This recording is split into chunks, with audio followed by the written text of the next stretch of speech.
Okay, hi there. It is time for June's last Monday marketing chat. How are you doing, Paige? Hello. Pretty good. How are you? Good, good. Last month we talked about or kind of like how to prep a fall session in Yeah. advance.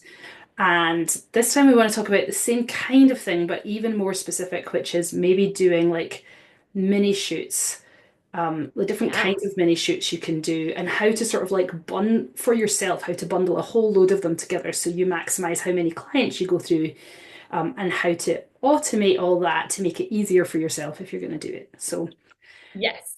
yeah, why Yeah. don't you tell us So about the last, fun? Sorry. yeah, last month, the first thing that we talked about was calendar and Yes. like how to structure your calendar. And mini shoots are the same. And in the sense that like you have to look at the calendar and figure out like what days can you actually do these things.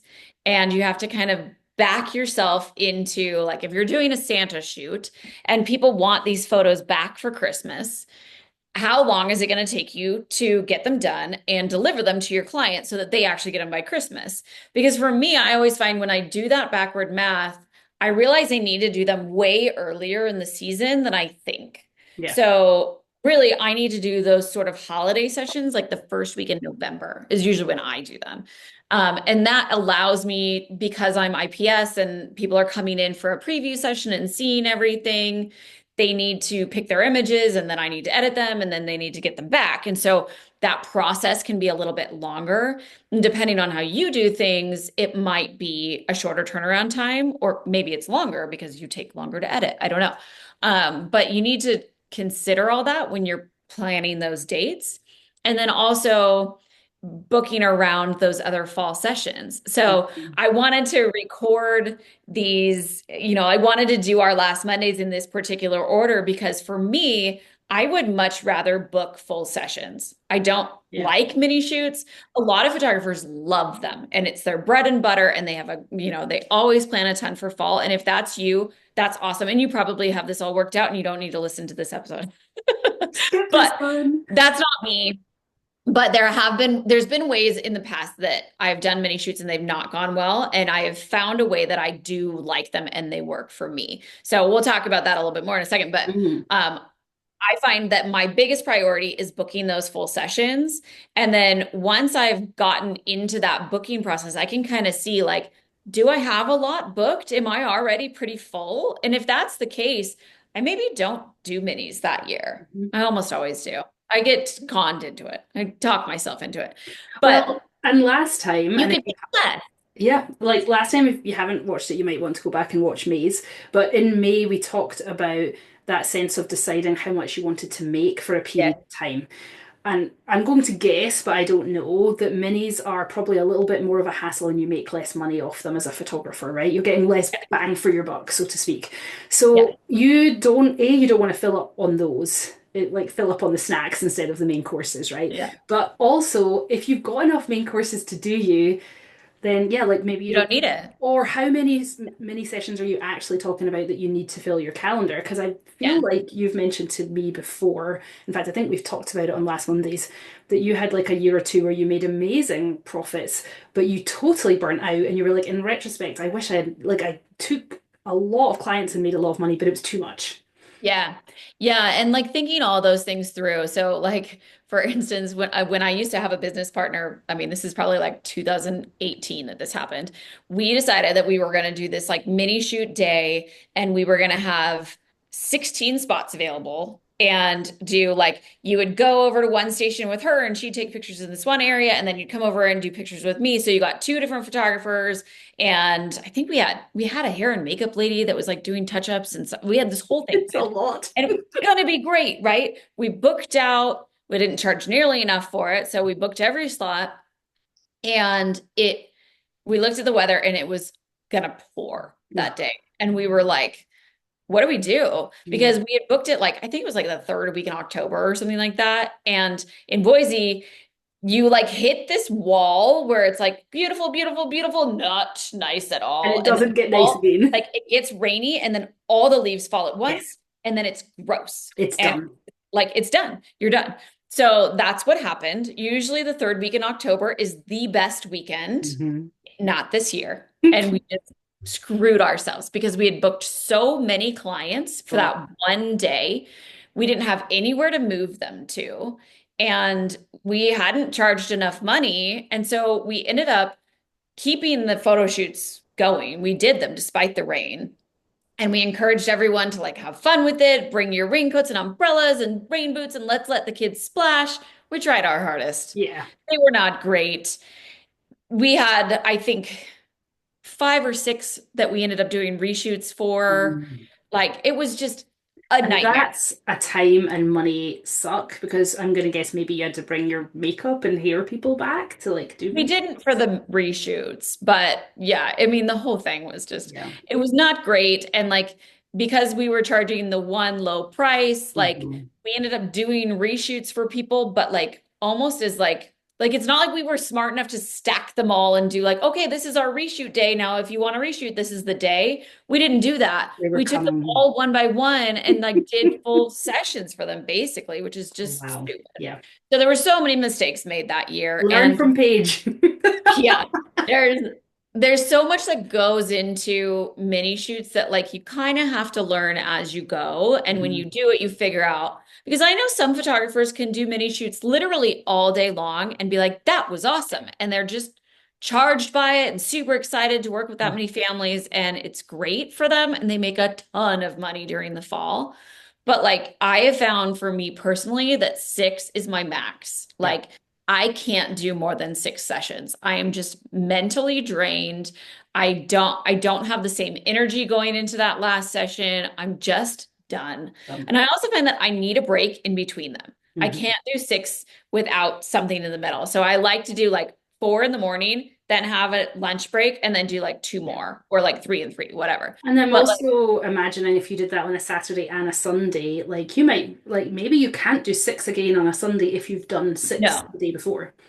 Yeah, and so a lot of times what I will do is do like 4 on a Saturday morning and 4 on a Sunday afternoon, so that like if one family wants an afternoon time, there is some on Sunday, and then one family wants the morning, and then there's some on Saturday, instead of doing Mhm. morning and On the same afternoon. day. Yeah.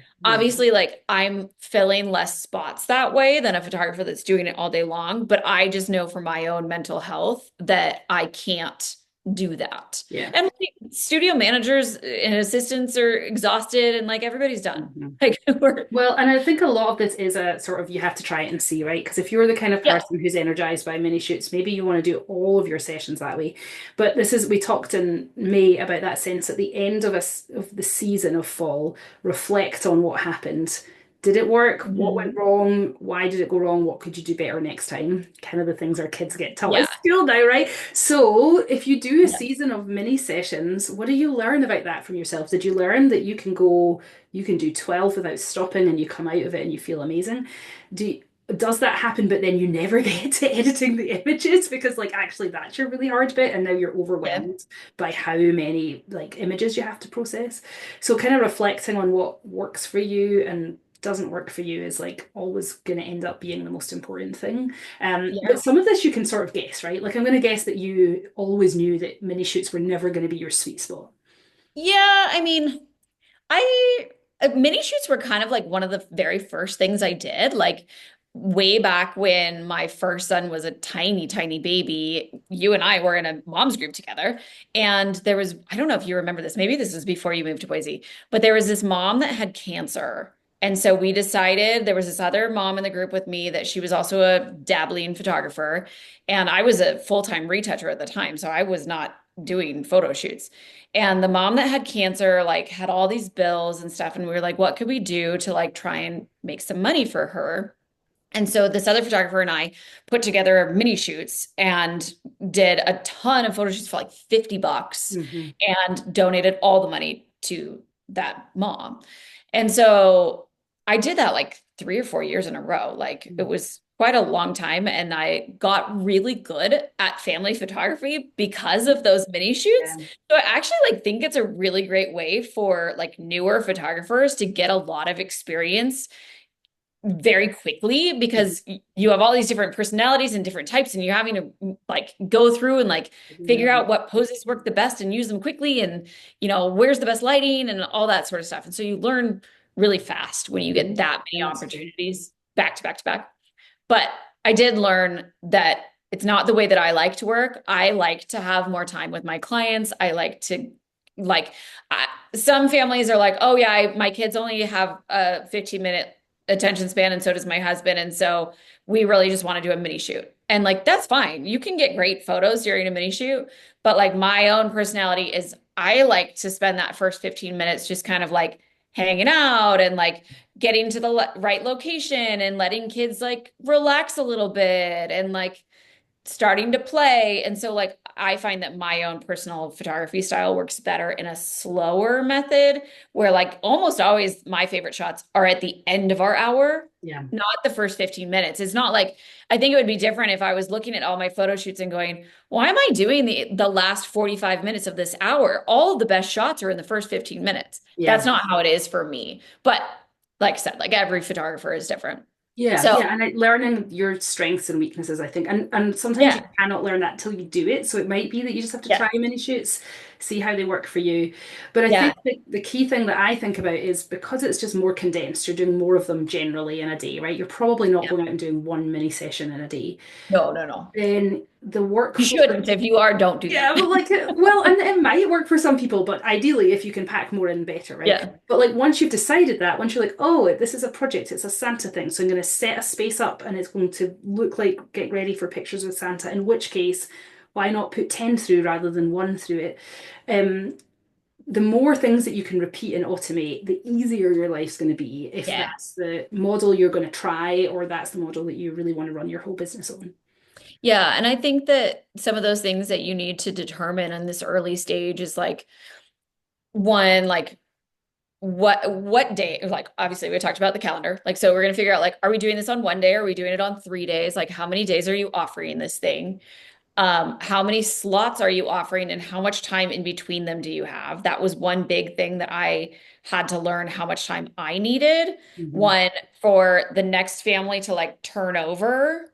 Because like being outdoors is different than being in the studio. So like in the studio, I need to like reset everything Mhm. versus like outdoors, like I can grab the next person and like off to the next tree, you know? And so But that's also, different there.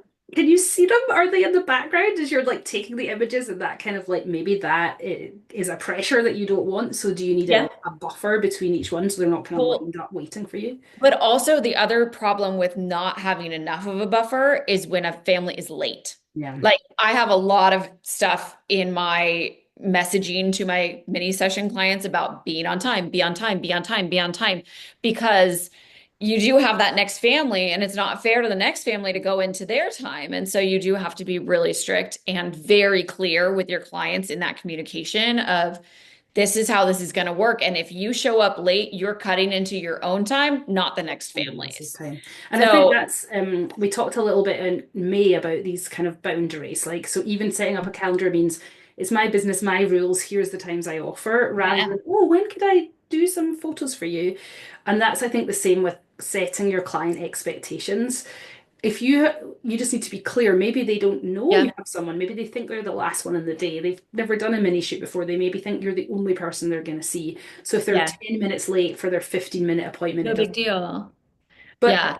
all Well, you've said to them beforehand, look, the deal is that someone else will be taking the slot and theirs will start at 7, which means yours, no matter when you arrive, yours must end yeah, at 7. So if you don't get there till 6:55, we only will have 5 minutes for your photos.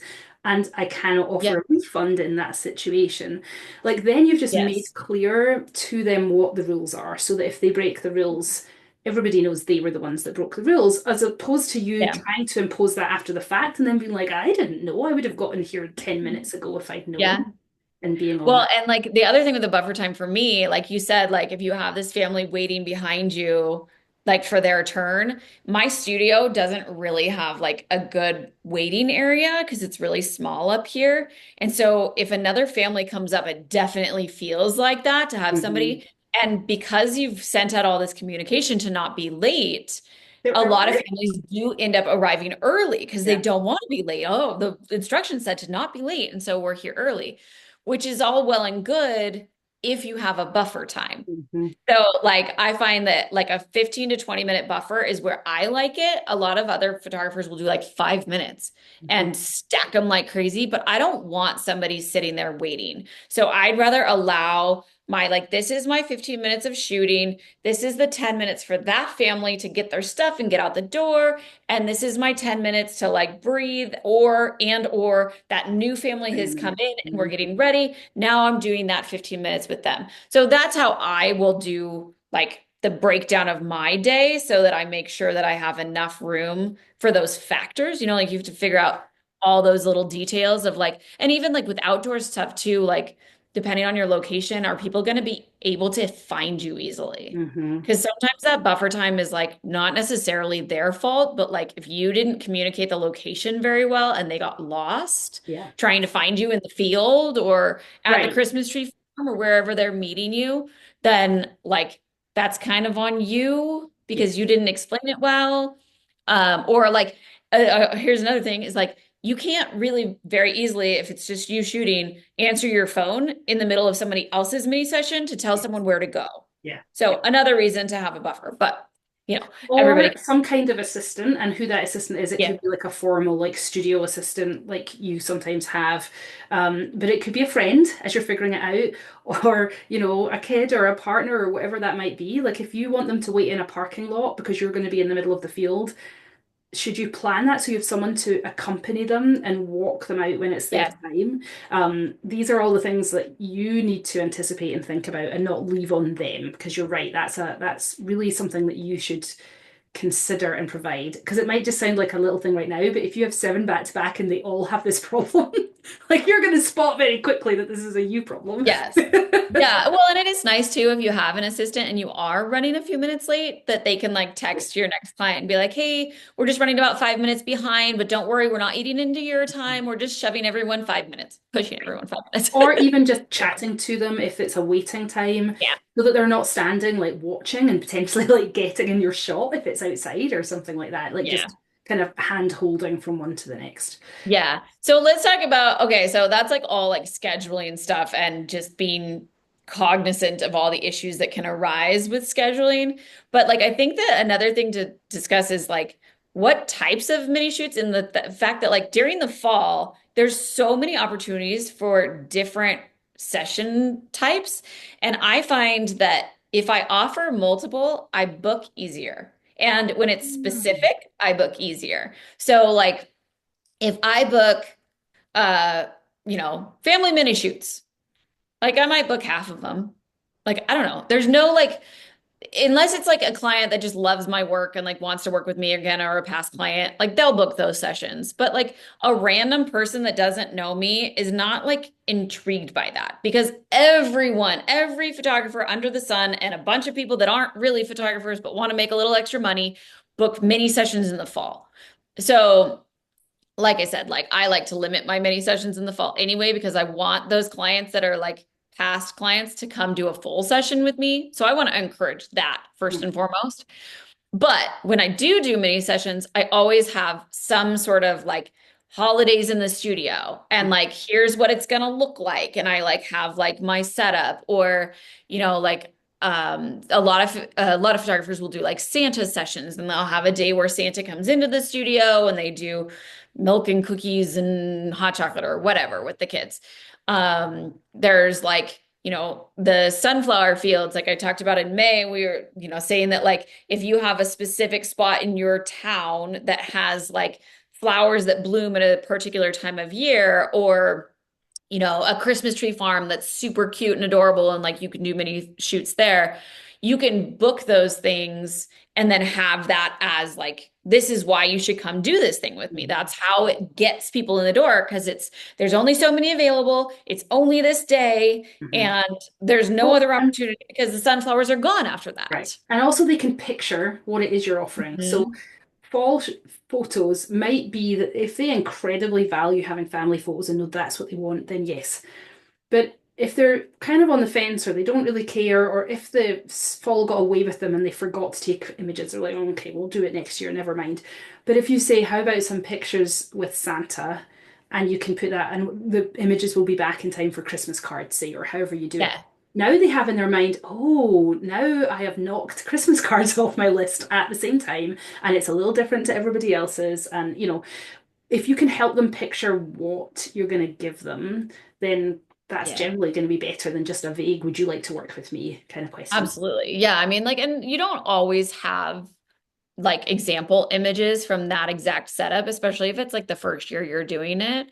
But a lot of times you can set it up really quick in the studio Hmm. and like take some example images and then, reset it up a couple months later when you actually do these shoots. Yeah. And then I also think one of the like biggest mistakes people make with this is they try to throw them together to get people at the last second. And what we're talking about here is like, it's June. It's time to start thinking about these things Yeah.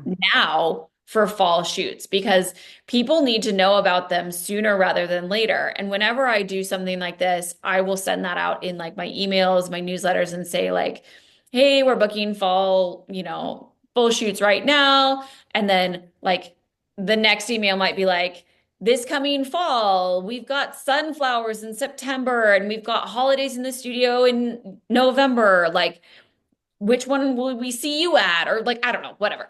But you know what I mean? Like kind of giving them this like preview of what's to come so that Hmm. then when you send that email that says sunflower sessions are now open, there's only 4 available or there's only 8 available, people go, oh yeah, yeah, I wanted one of those. That's the one I want. And, you Yeah. know, Well, and especially we talked about this back in May and a little bit this time, that you might need longer than you think. So how, if it's Christmas with Santa, actually you need to do those, the latest is X. But also, like, if someone thinks, oh, maybe I'll use that as my Christmas card, if you don't offer it until after they've already got their Christmas cards, then why, like, they might be like, well, that's a cute idea, but I don't want to now I don't spend money actually because I need that. already spent money doing something and I've already Yeah. paid physically for Christmas cards and now it's too late. Um, Santa is an interesting one. I just have to tell you this little aside here. mhm.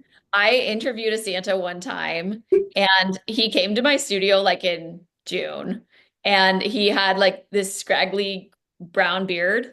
And I was like, oh, it doesn't like he's like well known in Boise. And so I was like, he doesn't really look like Santa, but I know like they do all the things. And so I was telling him this like idea, like I wanted to do newborns with Santa to Mhm. like try and get tiny babies in. And he was all for the idea, but he was like, but timing wise, I don't dye my beard until mid-November. And I was like, oh, I didn't even think about that. Like, so he was not even getting into Christmas Santa stuff until so much later than what I needed him to be. So, Mhm. like, I'm sure I could have found a Santa that didn't have to dye his Or beard and used all. a wig or something, right? Yes, but I ended up not, I didn't ever do that because it felt like there were so many things that weren't Can aligning create it. with that project that I was like, all right, I'm just not going to do that. I Well, still would like to do that sometime, I but think it would be find the right really Santa. cute, but it does go to show that there's so many pre-steps involved. And if you just try Yes. and throw this together at the end of November, you might not get clients. Your Santa might not look the way you want him to look. There might be like hurdles you hadn't even anticipated. And I think Mhm. that's also when it comes to like what kind of projects could you offer, we talk a lot about like those insights. What did you learn from what you did? If you've gone and taken some photos somewhere and discovered, maybe a client said, did you know there's a lavender field out here? And you're like, oh, that would be, and you go and you're like, this is amazing. Yeah. Plan for next year to offer specific mini shoots at that place. Find out when Yeah. they're open, when they could be Well, available to you, what and season it is. some of these places will do deals with photographers where they make it exclusive. Like, Hmm. obviously, you're paying for that. But I have called places in the past because somebody wants something specific and they'll say, oh, I'm sorry, like, we're only working with this photographer this year. We have a contract with them. And you're like, oh, shoot. Okay, I guess I can't shoot there. But if you're the photographer that has the contract, even more so now, no one else gets to shoot there. Yeah, It's just you. So if they want this session, they have to book it with you, you have to which book is it. like kind of why like my studio is like a fairly like you can see the mirror, the arch window behind me. Like I wanted something when I built this to be pretty unique to me. And Hmm. I don't rent out my studio because I don't want a cheaper photographer to be able to come use my space Yeah, use the and then back room. have someone be like, oh, well, I can just go with this other photographer who's cheaper. So there's an element of like exclusivity that whether it's your studio or a specific location that you know outdoors or whatever it happens to be. That's why a lot of photographers are so like secretive about where they like to Where they shoot go. because Yeah. they which is kind of silly sometimes because you're like, well, the way I shoot it is going to be totally different than the way they shoot it. But it is really nice to have something that's yours and that is like enticing to people because they know they can't get it from someone else. Yeah. And also, though, thinking about that from the other side, if you're a newer photographer and you don't want to pay for that exclusivity because you're not ready to yet, bear in mind that someone else might have. So, like, where can you go that's Yes. obviously public? How can you make it feel like your own shoots? Or even just being like, I'm specifically going to take photos of you in this place or at this timing. The timing is short, or like there's different ways you can make exclusivity without paying for it. So like Yeah. that just takes planning. Like you can't be thinking about that in mid-October. Like that's something you No, be thinking and about in definitely June. don't show up with 8 mini sessions booked back to back and find out like, oh, you can't just show up at this sunflower field and take pictures because they have a contract or it costs money and you didn't realize it. And like, if you don't look into that, like you're going to put yourself in a real bad spot because all your clients are going to show up and then you're not going to be able to deliver what you promised you deliver. So definitely like I've seen like they have like the cute little blue truck sort of thing with Mhm. flowers, and they'll show up to like an outdoor spot. So, like, make sure you can park that blue truck that you rented where you're wanting to park it, and like all those little logistics of mini shoots that are gonna, I mean, really like all of that is so personalized to you. And maybe it's silly to talk about it on like we're talking about marketing stuff, but really it comes down to client experience and Mhm. like the product that we're providing for them is the images, but it's also the experience. And if the Yeah. experience is bad, that client's not coming back to you for their next baby or their next fall Or family photo. recommending you to And they're anybody. not telling their friends to either. So I think if you can create these mini shoot experiences that really showcase how wonderful you are and how much you've thought about these things in advance and like have prepared them. So like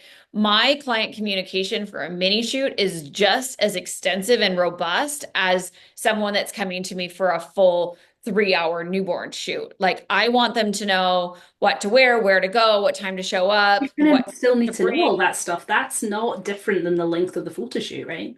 Right. And like if you have that all dialed for your main clients, it's really easy to then do it for a mini shoot. It's not that big of a difference. It's not that many tweaks, but you do have that much more communication that needs to go out because you're not just sending it to one person, you're sending it to eight. Yeah. And so you need to have all of that really organized so that everyone has a really good experience and wants to spend more money with you.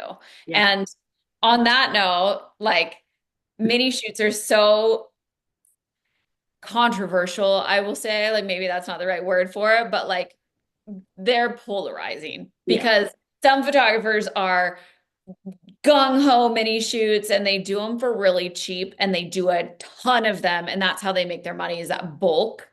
And the way that I make money through my mini shoots is I'm not bulk and I do have a lower session fee, but then I still upsell my images. Mhm. So I might include like this last year I did Christmas shoots and they got a little bamboo ornament that had two digital files. Like they got, one on the front, one on the back.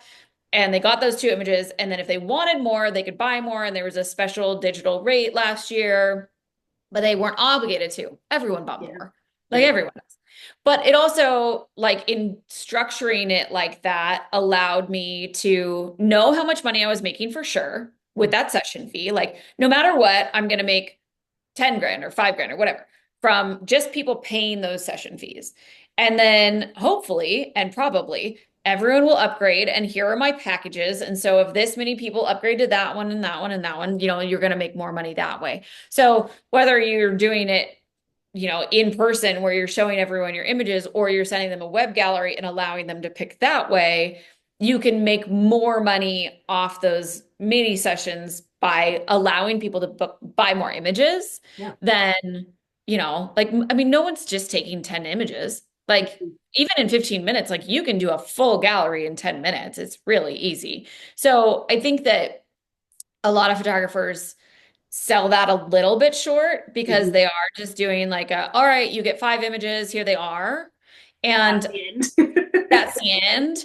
And I think the other problem with that that can come up is that like if you're not allowing your clients to choose, like either you're providing them a big gallery and they're choosing their images, and then like why wouldn't you allow them to buy more?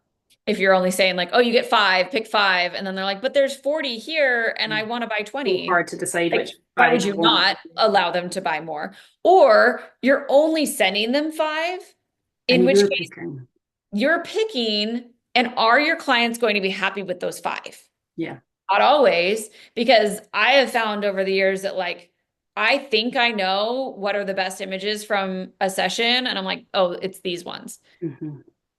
Some people don't agree with my opinion at all, Hmm. and they buy totally different images than I thought they were going to buy. And depending on if it's for, like, you just don't know their circumstances. If there's a grandparent who's Yeah, dying, they might pick all the images of that have grandparent in them, even though the mum is only in yeah, one and she's not looking at the camera, because, like, that's the focus for their family of why they were taking the shoot. And they might never even have told you that part, yeah. or that wasn't the case when they booked. But since that happened and since the photo shoot, like, circumstances have changed, and now this is what they want out of the shoot. So yeah, I think Well, it's unfair of us to assume that we know what people want the best. yeah. Well, and I think that all comes down to like I think some photographers are like, well, I don't want to upsell, I don't want to deal with that, and I don't want to put that on my clients. But really, I think that you're doing them a disservice to only give them this small amount. Unless you're saying like, I mean, it's different if you're like, you get 20 images. Like 20 is still a pretty big gallery. Like for me, like I my biggest package for like my newborn shoots is 30. Yeah. So like that's a lot of Expensive for a mini images. shoot. I Yeah, still think I think 20 is a lot. So I'm not talking about if you're an all-inclusive photographer and you're giving them 20 images from a mini shoot, by all means, like go for it. That's fine. I don't think you're doing them a disservice by not giving them enough variety with that. But if you're doing a very small amount and you're saying these are your five and like not allowing them to choose, then it's kind of like, I don't know, you might have some people that are going to be upset with you over that. yeah. And you're just Well, kind of running that risk. I think a lot of this, just like we've said before, is like giving them the choice and being clear. So you say, Yeah. look, you'll get five, you can pick which five, but like probably I'm gonna have like 30 to 40 images for you to pick from, just so you know you can always buy more. This is the Yeah. pricing. This is the discounted mini shoot pricing, if that's how you want to word it, whatever, the phrasing is. You're not obligating them to buy more, but you're just pointing out that they'll get five, they can pick, and then they can do extra. And like that's, like we Yeah. go and get ice creams and it says, do you want two, three, or four scoops? And would you like to add sprinkles? And would you like to add caramel Yeah. sauce? Like, why is it any different to that? Yeah, that's how I feel about it, and that's how I found mini shoots can be profitable for someone in my situation where, you know, like you're doing more of that in-person sales, and so you have more, there's more pieces. It Hmm. takes longer to do in-person sales, which is why you need to charge more money for it because you're doing more for those clients. You're helping them with a lot more. You might be like creating those Christmas cards and then ordering those Christmas cards and all that stuff. So all that takes extra time. But and so like a lot, I think a lot of in-person photographers will be like, well, I'm not going to do mini shoots because I can't do 12 ordering appointments. That's 12 hours that I have to sit with a client. But there are ways to do it in a like, you're doing minis, but maybe you're doing like just six or four. Like you can still do that and make just as much money, if not quite a bit more money than taking that one photo shoot and in the same amount of time. Like if you do an hour long and you do 15 minutes for four families, then like you're doing effectively one photo shoot, like the same. So if Hmm. you can make as much money from those four, hopefully you're making more because you're doing a little bit more work. Four. But Yeah, yeah. you Yeah. know, Well, and I think that's the other thing of testing, like try out mini shoots, do they work for you or not? But also Yep. test upsells. If you offer that is available and you sort of make clear what it is, maybe you don't super sell, but you mention it's there. Are 80% of the people taking you up on that? In which case, next Yeah. year, make a bigger deal out of that. Make it more obvious that there's two choices. There's the base plus the base plus package. If Yeah. you find that everyone takes two more images, but no one's taking the 20, just don't offer that one next year. But like look for Yeah. the patterns that are happening, which probably over a mini shoot session will be easier to see because you've got a bulk number of people who've run through the same thing. Yeah. Well, and sometimes it's a matter of like making that upfront session fee lower to get people in the door and then you really make your money on the back end. Hmm. So I always find that I want to put that session fee at a price that's going to cover my time and anything that I'm including that's physical, but otherwise like not that much more than that because I don't want to like massively charge for that rate because then it's going to be hard to book those spots. So Hmm. I'd rather offer less upfront and hope that they buy more than, oh yeah, you get 20 images and it's $300 or whatever and then like you're not making anything further than that, Yeah, you know. going off that, yeah. And a lot of this is just that trial and error of trying different Yeah. things. If you're the kind of photographer that hasn't upsold in the past, you might think, why would anybody ever buy more? Mini shoots might be a really good time to test that so that you Yeah. realize actually people like my work and they do pay for extra images, in which case maybe I will test dropping my session fee because now I can trust myself a little bit more that people will buy once, Yeah. I offer them It's extra. a very good way to like even through like online sales to learn what people actually like. You know, like I was just saying, like it's not, I can usually get a sense of what people want, and there's certain things that I know certain people are not going to ever buy. And so like for instance, like detail shots. Like if people are price conscious, I'm talking about newborn sessions here now, Hmm. but like for if people that are price conscious see those detail images, they almost never buy them because they're Yeah. like, well, I'd rather have a picture of my baby's You mean face than like the little toes and things like yeah. that? But if somebody's not price conscious, then they'll buy those. But like knowing those sort of things about Mhm. your families, and like I found that like moms and dads differ a lot on if they want the smile for the camera shot or the like everybody playing shot. And a lot of times the moms want the like emotional connection image. And then the dads are like, well, no, everybody's not looking in that one. Like we need this one where everybody's looking. So like I always try to get both, even though like I'm definitely lean towards the emotional one. And particularly in the fall, like Mhm.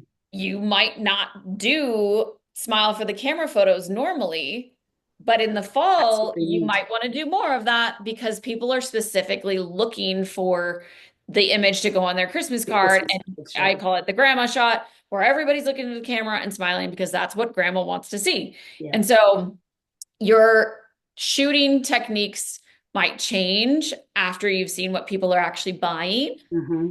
And you can learn a lot about your clients that way and also learn a lot about how much money you can actually make if you offer that Yeah. because you're not requiring it.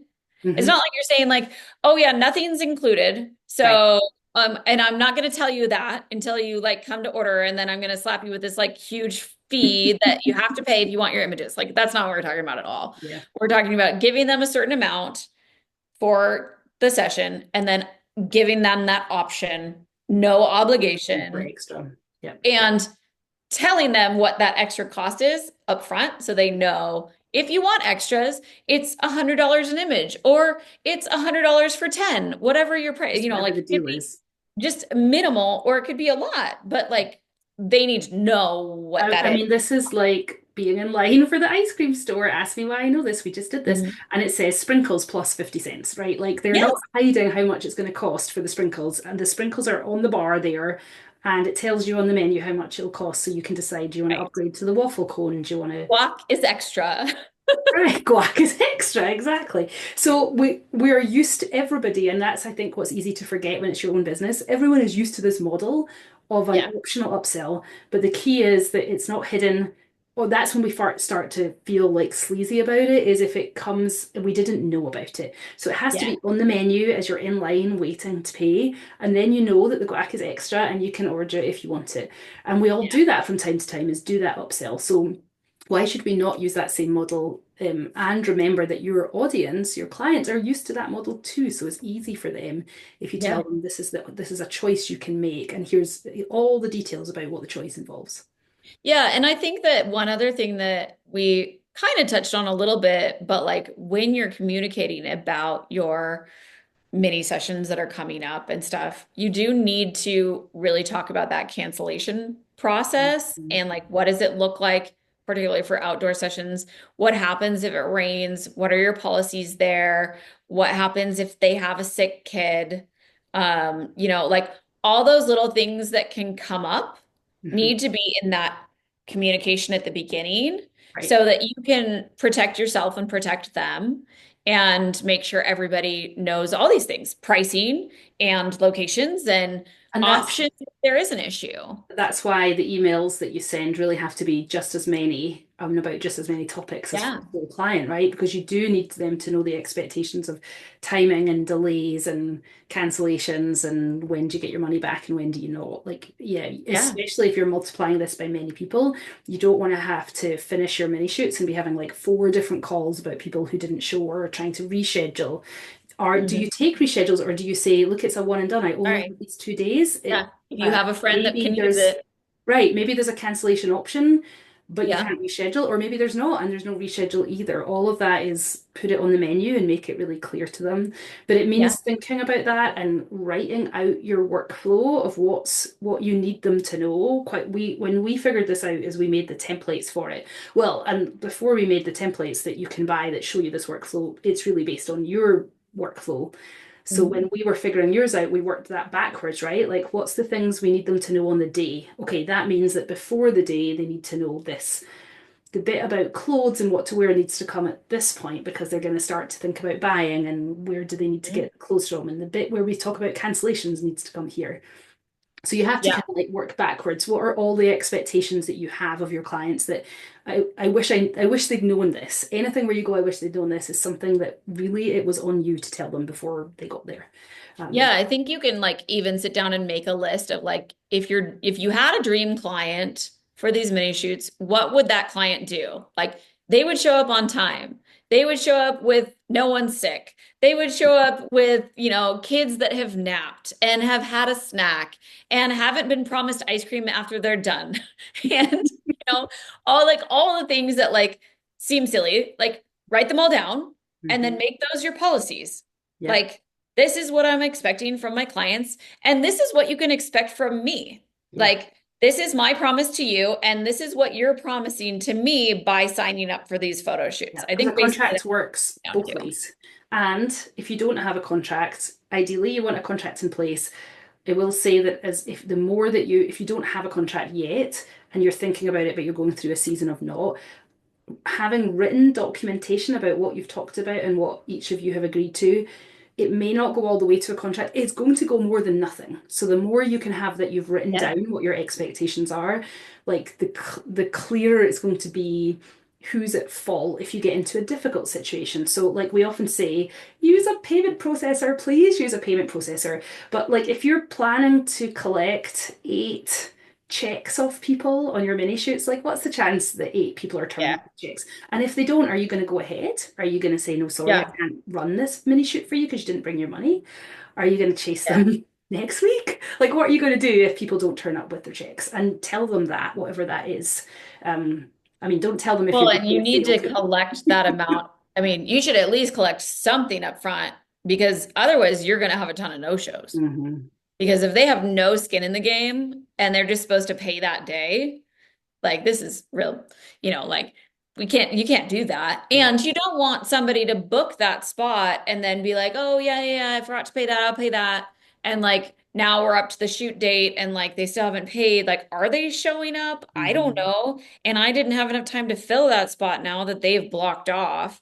So like taking payment up front is for me essential. Like I won't put you on my calendar. Like you don't have that spot until you've paid the deposit And for it. that involves making it very clear to them that, look, you still haven't paid, which means someone else can come and take this slot. And if they pay me, they've got the slot and you don't have the slot, and I will tell you that Yeah. it's been cancelled. Well, and So like that all involves. my system has them pay like to book the spot. Like they can't Mhm. book a spot without that. But if you're using a system that's either like, like you've emailed them and said, "Oh, I have this time available," or like you're not using like an automated system of any nature and you're just doing it manually, I would suggest saying something like, I have October 15th at 7 p.m. available. It's yours for the next 48 hours as long as I receive payment.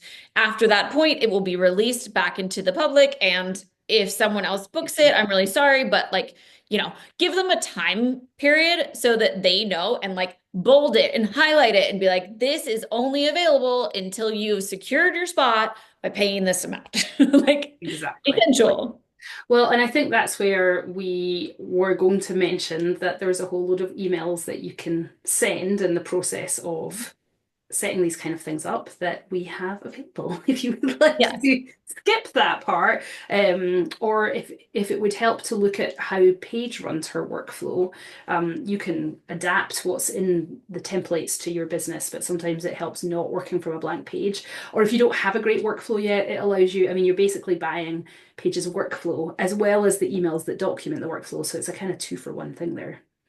Yeah, and I find that like a lot of this stuff, like knowing how to tweak it for all your events, no matter what it is you're doing, like you can do a mini shoot for Mother's Day, you can do a giveaway for newborns in the fall, like you can do Santa pictures. Like you could do those three things throughout the course of your year and basically have the same workflow, just like with slight wording tweaks. And like once you figured out, like, okay, these are the key pieces that these people need to be able to do a photo shoot with me, they're pretty much the same. There's little things that are different. Like maybe, for motherhood sessions, you're talking about like a certain color palette to go with your setup, or, don't forget your, I don't know. Like for cake smashes, I have to say, like, don't forget the cake. We don't provide the cake. So, like, that's a specific that's different for my cake smash Yeah, sessions than yes, any you other cleared it. session. So, there's little things like that that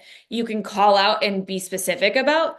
But otherwise, everybody needs the same things. They need to know where to go, when to go there, and what to bring, and what to wear, and what's going to happen before, during, and after, you And I know? would also say, as a copywriter, that if you have someone who books you for too many sessions, they are not only are they not going to be mad that they got the same emails, A, they won't notice, but B, if they do notice, the consistency that it's all the same is actually really helpful to them. They're like, oh, yes, I know this. This is the what to wear. Oh, and I know that coming up next will be the, oh, it's really clear that I have to be at this place at this time.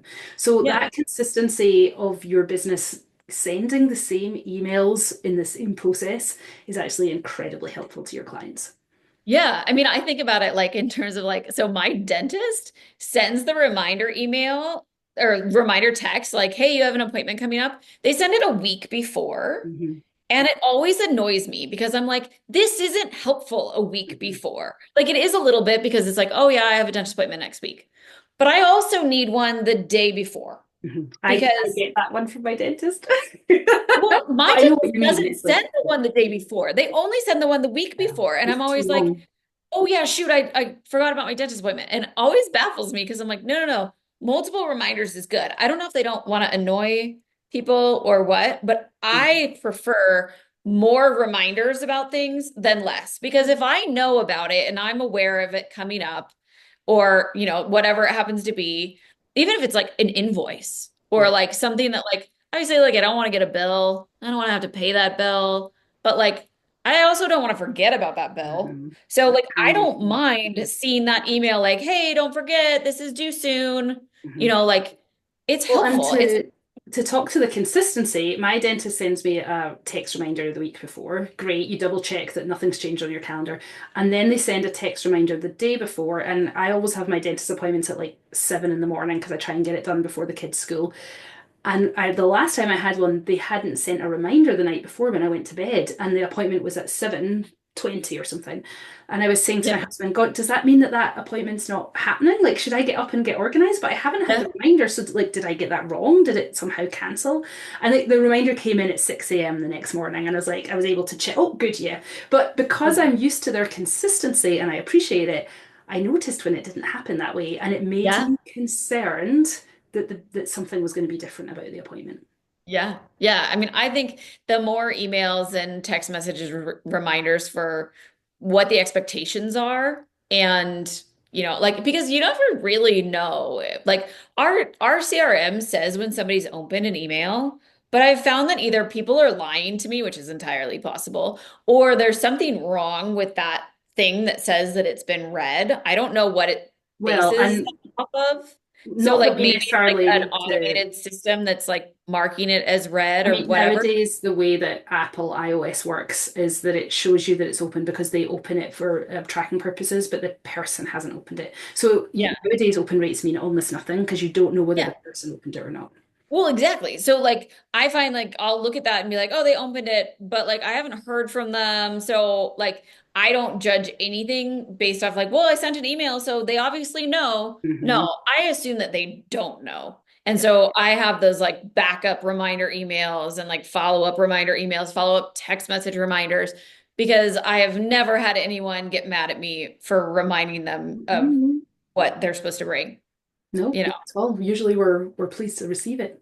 Yeah. Um, all right. Well, I think does that cover everything we need to do for mini shoots? I Yeah, think. I think so. I mean, yeah, just staying organized, being upfront, like so far in advance that you can, get everything dialed in, not only for, organization's sake, but also because it gives people more time to get them booked. And Mhm. so you don't feel so much stress over, oh, no one's booked my mini shoots. You give them And plenty treat of it time. like a regular client. I mean, they need as Yeah. much information as a regular client does. Getting that communication out there about it so people know that it exists, and then having consistent pricing and having some sort of pull in of why are we doing this? Is it Santa sessions? Is it sunflower sessions? Why are we getting together here beyond just it's fall? Allow them So, to picture the end result of the image. yes, yes. And then have all your paperwork dialed from all angles so that no one is confused on what they get, what they don't get, and what the expectations are from both parties. Yep. I love it. Excellent. Well, and we will put a link in when we put this up on YouTube, we'll put a link into our email and SMS template bundle, which is if you're interested in using the same system that Paige uses, you can download those, and it would allow you to have a draft of all the emails, and if you wanted them, all the SMSs that you need to send to automate this in your business. Yeah. All right. We'll see you Sweet. in July. Yes. Oh my goodness. In July. Time keeps moving on. I know, right? All right. All See right. you See then. ya. Bye.